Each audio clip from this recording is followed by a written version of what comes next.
Salut, c'est Jonathan. Ce matin, je voulais t'encourager à développer ta propre relation avec Dieu.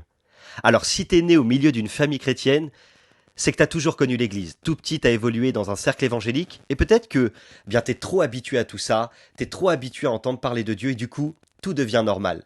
Parfois, tu peux en oublier ce que c'est que de vivre une vraie relation avec Dieu. Ce serait dommage de passer à côté de ça. La Bible dit dans 1 Thessaloniciens chapitre 5 verset 16, sois toujours joyeux. Remercie Dieu en toutes circonstances. Voilà ce que Dieu te demande dans ta vie avec Jésus-Christ.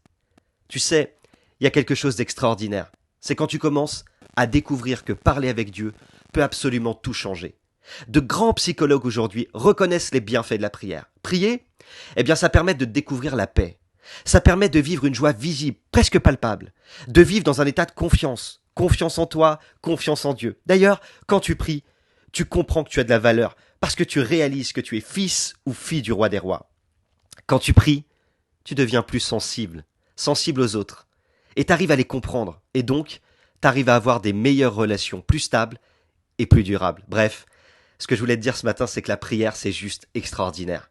Juste après ce message, je vais te partager le témoignage d'un garçon qui s'appelle Jeff. Et aujourd'hui, c'est mon étudiant. Il a lui-même découvert les bienfaits de ce que peut être une relation de communion avec Dieu. Écoute bien le témoignage qui va suivre, parce que c'est tout son cœur qui voulait t'encourager. Je te donne quelques petits conseils. Il y a un avant et un après lorsque tu as découvert le secret de l'intimité avec Dieu. Les hommes, les femmes, les jeunes qui prient sont des hommes, des femmes et des jeunes totalement différents de tous les autres. Si tu sens que jusqu'à aujourd'hui, il t'a manqué quelque chose, j'aimerais vraiment te dire ce matin que tout se trouve dans l'intimité et la relation que tu vas développer avec Dieu. Il y a un pasteur que j'aime beaucoup qui s'appelle Ézéchiel, qui a aidé des dizaines et des dizaines de foyers avec cette seule vérité. L'activité, c'est bien, mais l'intimité, c'est mieux. En fait, la vérité, c'est qu'une bonne activité, une activité saine, elle doit toujours être motivée par une intimité saine et profonde. Il y a une relation étroite entre la joie et la prière. Les gens qui prient savent ce qu'est la joie profonde, celle qui se trouve dans la présence de Dieu. Peut-être que tu as perdu cette joie et que tu ne l'as pas retrouvée.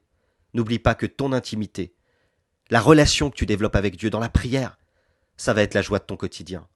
Et ce matin, je voulais particulièrement te rappeler que le plus important, c'est ce que Dieu a accompli en Christ. Et ce qu'il a fait à la croix, c'est d'abord pour te permettre d'entrer en relation avec le Père. Une relation qui transforme, une relation qui forme, une relation que les autres sentiront. Si tu pries et si tu vis une véritable intimité avec Dieu, les gens qui t'entourent, ils vont le sentir, ils le verront.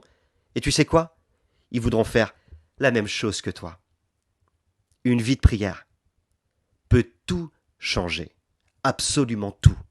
N'oublie pas, Dieu a mis son potentiel en toi. Bonjour, moi je m'appelle Jeff et ce matin je suis heureux de te partager mon expérience. Voilà une expérience que pour moi, elle a tout changé.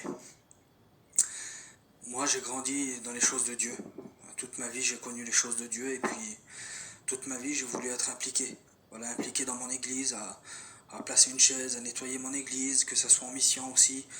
Dès qu'il fallait faire quelque chose, je voulais le faire. Et puis, euh, et puis je me régalais, mais je me contentais un peu de ça. Et puis aujourd'hui c'est différent. C'est différent parce qu'une question elle m'a été posée, un frère m'a demandé quelle était mon intimité avec Dieu. Et j'ai réalisé que j'en avais pas. J'avais pas d'intimité avec Dieu. Et puis c'était bien triste. Et aujourd'hui, tout a changé. Tout a changé parce que j'ai une intimité avec Dieu. Je prends du temps pour parler à Dieu.